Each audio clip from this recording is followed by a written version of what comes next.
საქართველოს უკრაინის ურთიერთობის თვალსაზრისით.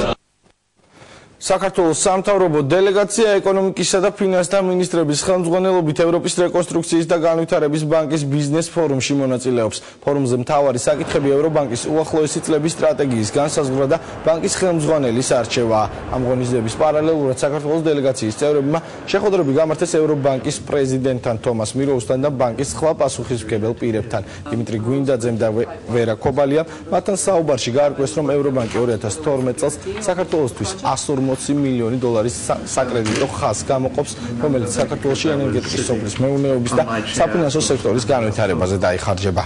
საქართველოს ერთ-ერთი უმსხვილესი საფინანსო პარტნიორი 2012 წელს დამატებით 140 მილიონის პროექტების განხორციელებას აპირებს, რაც მნიშვნელოვანია. 40 მილიონი გამოყოფილია სოფლის მეურნეობის პროექტებისთვის, ასევე ენერგეტიკის სფეროში, ჰიდროელექტროსადგურების მშენებლობისთვის და საფინანსო სექტორის განვითარებისთვის. გვექნება შეხვედრები საინვესტიციო ბანკებთან, ისათვის რომ განვიხილოთ სიტუაცია საერთაშორისო კაპიტალის ბაზრებზე.